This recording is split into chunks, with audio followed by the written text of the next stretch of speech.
Comment a-t-on pu continuer de rentrer dans le narratif de l'efficacité du vaccin, et notamment dans la totalité des pays? Pour créer un vaccin efficace, vous avez deux groupes, des personnes vaccinées et des pas vaccinées. Vous devez vous débrouiller pour que les vaccinés ne se testent pas et que les non-vaccinés se testent tout le temps. Et ça, dans la quasi-totalité des pays du monde, on a mis en place une règle administrative, les vaccinés se testaient pas et que les non-vaccinés se testaient. Et comment s'appelle cette règle? Le pass sanitaire. Merci. Le pass sanitaire permet de simuler une efficacité vaccinale dans une population. Je vais imaginer qu'aujourd'hui, je suis le président d'un pays qui a décidé d'emmerder ses non-vaccinés. C'est un exemple fictif.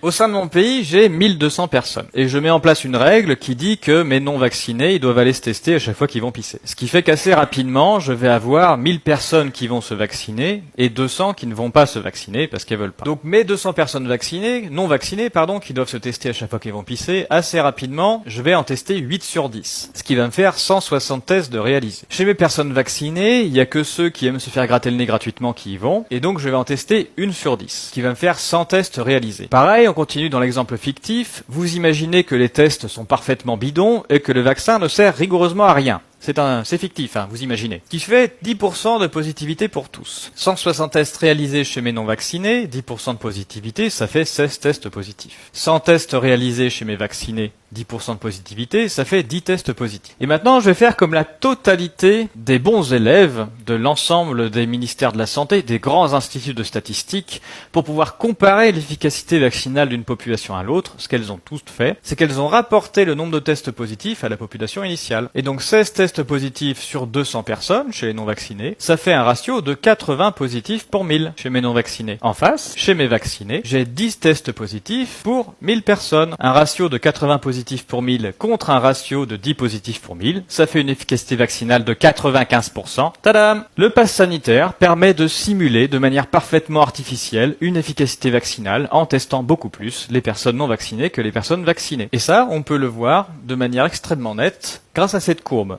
Cette courbe, elle est publique, elle est créée par un ingénieur français qui s'appelle Guillaume Rosier, qui a créé tout un tas de sites internet dans cette pandémie, le VitMaDose, VaxImpact, Covid Tracker. Il a été décoré de l'ordre du mérite à 35 ans par Emmanuel Macron. Donc c'est pas une courbe de complotiste, c'est les vraies données du ministère de la Santé qui ont été faites exprès pour lui pour qu'il puisse le diffuser. Elle permet de détruire en une seule courbe l'escroquerie du test et du vaccin en une seule courbe. Donc sur cette courbe, on a quoi? Au fur et à mesure du temps, le taux de positivité des Français selon le statut vaccinal. La courbe orange qui sont les non vaccinés, la courbe bleu foncé qui sont les doubles doses, la courbe noire qui sont les triples doses. Donc ça c'est une erreur dans les données du ministère de la Santé, c'est pas très grave, il faut ignorer ça. Que la règle administrative en France de l'obligation de se tester par le pass sanitaire, c'est le 12 juillet qu'on est ici. C'est-à-dire qu'à partir du 12 juillet, tous les Français non vaccinés qui sont en vacances, puisque ce sont les vacances d'été, pour pouvoir aller au camping, à la piscine, au restaurant, tout ça, sont obligés de se tester ou de se vacciner. Il y en a qui se vaccinent, tout un tas, mais il y en a aussi tout un tas qui se vaccinent pas et qui décident d'aller se tester. Et à force de démultiplier les tests, on a obtenu des tests positifs. Donc je sais pas si vous avez entendu parler des grands rhumes, des grandes épidémies de rhume ou de grippe qu'on a tous les étés au mois de juillet en France. Non, c'est normal, il y en a pas du tout. Donc il se passe rigoureusement rien en France d'un point de vue sanitaire. En revanche, on a une explosion du nombre de tests réalisés et donc de tests positifs. Avec quelque chose de fabuleux,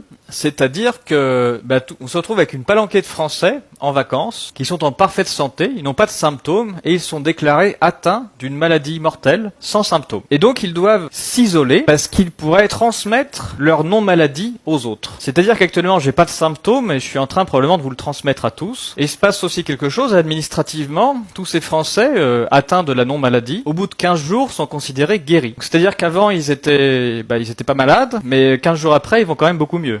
Ça Mais ils sont pas que considérés guéris, ils sont considérés aussi immunisés. Donc là, faut imaginer les scènes fabuleuses au travail. Le type qui appelle ses collègues, on est en plein mois de juillet. Allô les gars, je suis désolé, non là je peux pas venir, faut que je me confine, j'ai le Covid. Ah et ça va? Ben non, ça va pas du tout, parce que là j'ai le Covid le plus vicieux, j'ai le Covid asymptomatique. Mais maintenant que t'en parles, nous aussi on n'a pas de symptômes. Ah bah merde, ça se trouve je vous l'ai refilé. Allez vite vous faire tester. Mais c'était la règle administrative, c'est-à-dire que chaque personne sans symptômes avec un test positif, il avait contaminé ses voisins, sans symptômes aussi évidemment, puisqu'il avait la même chose. Et du coup ils devaient tous se faire tester. Ce qui veut dire que même quand on étudie les statistiques, on va découvrir un principe de propagation à cause de la règle administrative. C'est pas un virus qui se propage, hein. C'est la règle administrative qui crée la propagation statistique. C'est tout ce qui se passe. Comme les non-vaccinés se testent, ils sont plus positifs que les autres. Ils sont testés plus souvent. Il y a quand même des vaccinés de doses qui se testent quand même l'été, hein, alors qu'il n'y a pas de rhume. Mais là, on va avoir quelque chose d'autre fabuleux, c'est que notre fameuse vague, elle a une date de fin, qui est pile là, vous voyez la courbe d'inversion, c'est le 15 août. Parce qu'on a un virus qui est bien gentil, donc il respecte toutes les règles administratives, et quand les Français rentrent de vacances, il arrête de circuler, hein. On rentre de vacances, on arrête de se faire tester, la courbe diminue, hein, c'est la magie. Et puis quand on arrive en septembre ici, oui, ça continue de diminuer, parce que quand on est au boulot, on va moins à la piscine, au cinéma et au resto, tout bêtement. Mais bon, on a quand même un vaccin qui marche, parce que voilà, encore une fois,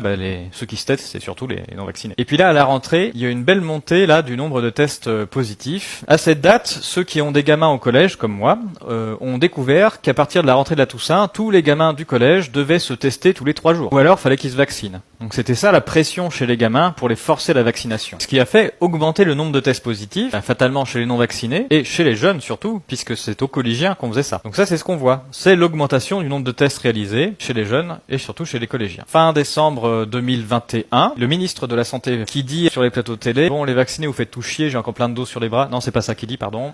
Il dit, la science m'a dit que le vaccin Pfizer perdait en efficacité au bout de 6 mois. Et donc, toutes les personnes ayant reçu 2 doses doivent en recevoir une 3e, sinon ils se font exclure de la société, comme les non-vaccinés. Donc les personnes qui avaient reçu 2 doses en France, il y en a tout un tas pour qui ça s'est bien passé, il y en a aussi tout un tas qui ont eu que ça a cogné un peu fort, et qui finalement n'avaient plus très envie de recevoir une 3e dose sûre et efficace. Ce qui a fait que nos vaccinés de doses en bleu foncé, plutôt que se ruer sur les vaccins sûrs et efficaces, se sont rués sur les tests. Et en plus, c'était gratuit. Et ils se sont tellement rués sur les tests qu'ils sont devenus encore plus positifs que les non-vaccinés. Ce qui fait qu'à cette période, le gouvernement français s'est retrouvé un peu emmerdé, que les non-vaccinés sont moins positifs que les 2 doses. Bon, du coup, la seule réponse à avoir, c'est qu'il faut forcément faire une 3e dose, et ça ira beaucoup mieux. Parce que c'est la 3e dose qui marche. Et donc, moi, à cette époque-là, j'ai écrit au gouvernement français, et j'ai dit, bonjour, monsieur le gouvernement. Moi, j'ai pas de dose. Alors, comment que je fais pour avoir la 3e dose d'abord qui marche avant de faire les 2 autres? Et puis, j'ai pas eu de réponse. Donc ça, tous les 3 doses qu'elle se tester tous les jours, là,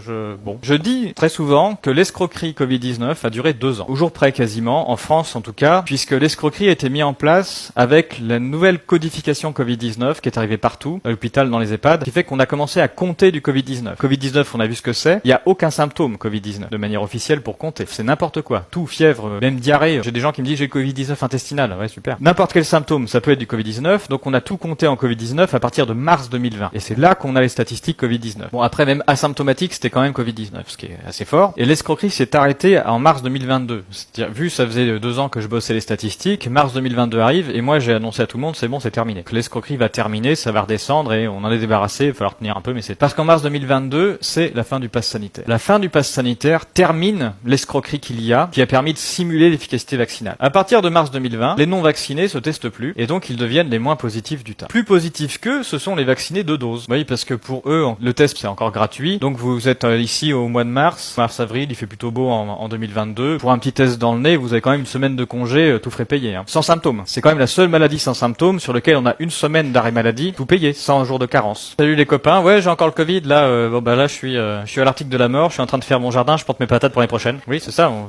faisait son jardin. Et les plus positifs du tas, ce sont devenus les 3 doses. C'est-à-dire que ce sont quand même les plus vaccinés qui pensent le moins que ça marche. Et dans l'ordre, on a un ordre parfait qui correspond à un mécanisme psychosocial qui s'appelle la trouille. Plus on a la trouille, plus on se vaccine et plus on se teste. Et ça marche parfaitement. Donc c'est tout ce qui se passe depuis le début. Il y a une règle administrative mise en place pour forcer les non-vaccinés à se tester et les vaccinés se testent pas, qui permet de simuler une efficacité vaccinale.